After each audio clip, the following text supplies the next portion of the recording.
Overfreight, a game where you get trains to deliver cargo and passengers to earn money for expanding your ever-growing railway. But in order to make your railway better, you will most likely need one of the most important features in the game, signaling. Hey everyone, my name is Amashia, and welcome to my basic Overfreight signaling guide.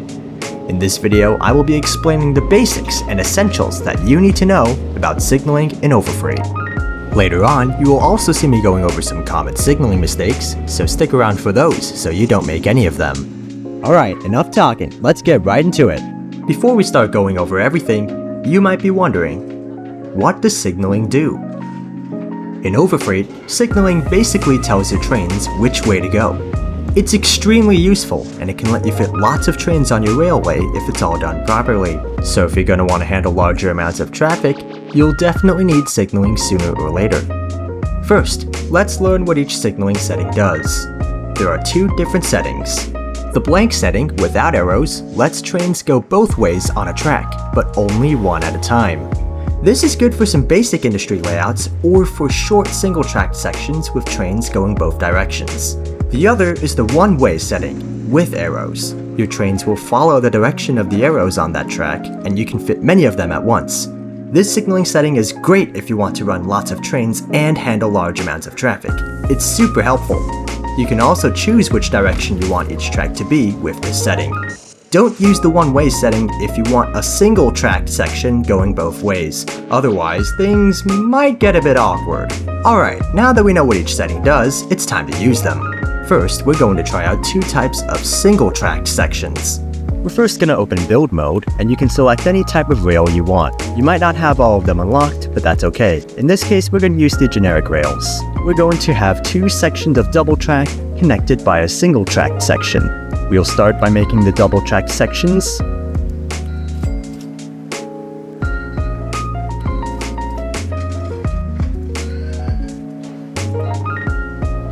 And then we'll connect them together to one track, just like that. And now we have a single tracked section. Now we're going to signal these double tracked sections, having one track going one way and the other going the opposite way, just like that. Leave the single tracked section unsignaled so that it can be bi-directional. We want trains to go both ways on this track and not cause any issues. Trains will pass each other on dual-tracked sections and take turns using the single-tracked section. And for our second type, we're going to make a single-tracked section with a small area in the middle for trains to pass. Basically the same thing we did before, just inverted. Start by creating the single track,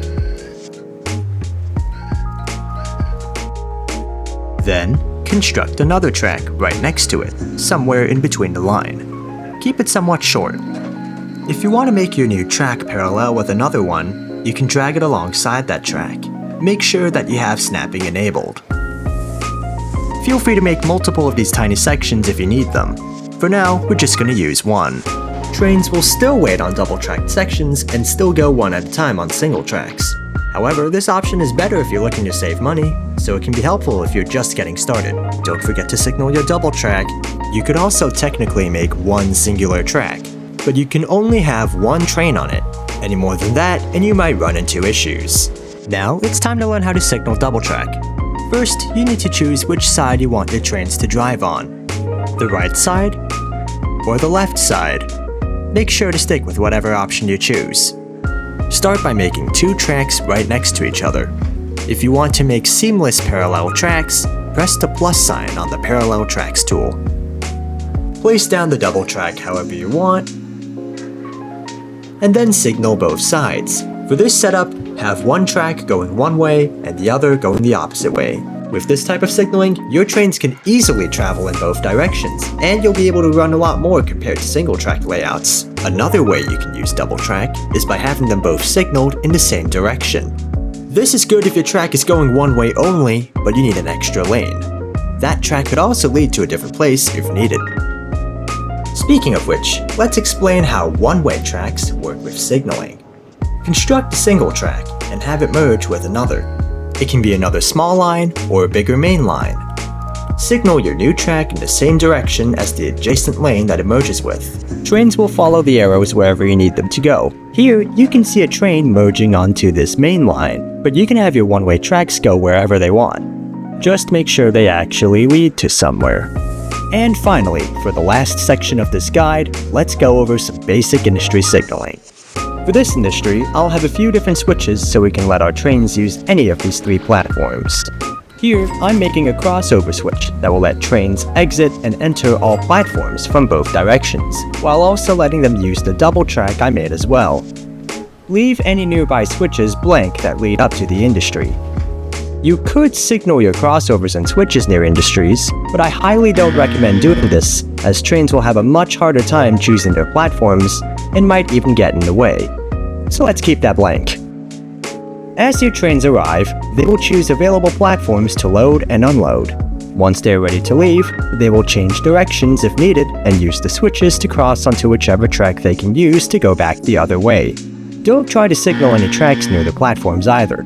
Trains can only go one way on signaled tracks, so they won't be able to enter or exit properly, and that will obviously cause some problems.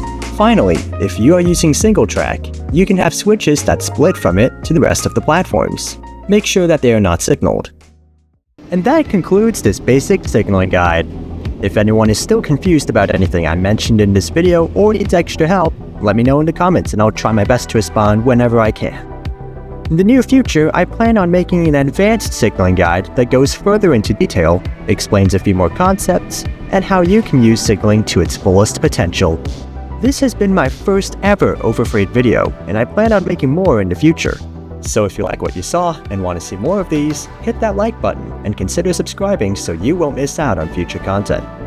I'm Amashia, thank you so much for watching, and I'll catch you again really soon.